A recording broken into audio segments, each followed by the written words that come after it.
Well, masks remain on the back-to-school shopping list for Orange County students after the district decided to make them mandatory for children. Channel 9's Nick Pampatonis explains what parents can do if they want to opt out of that requirement for their child.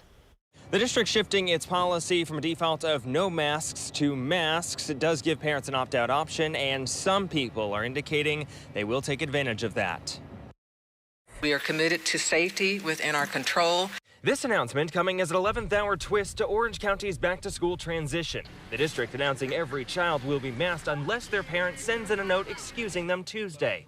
The shift was applauded in part by teachers. This year, like last year, they're facing a year with fear. But the actual effect is still unclear. Hundreds of parents vowing to keep their kids mask-free in response to the announcement, though many stood behind the superintendent's decision. You know, we have to remember that this is not about the individual. This is about our community. And every decision you make as an individual to keep yourself healthy and safe impacts each one of us.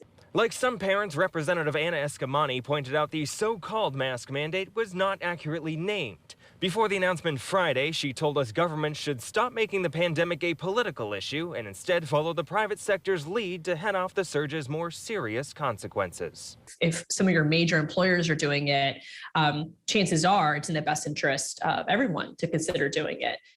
Here in Orange County, the teachers union is also wondering why they're calling it a mask mandate. Also happening last week, a group of parents from across Florida sued Governor Ron DeSantis over his order, saying that he exceeded his authority. In Orlando, Nick Papantonis, Channel 9 Eyewitness News.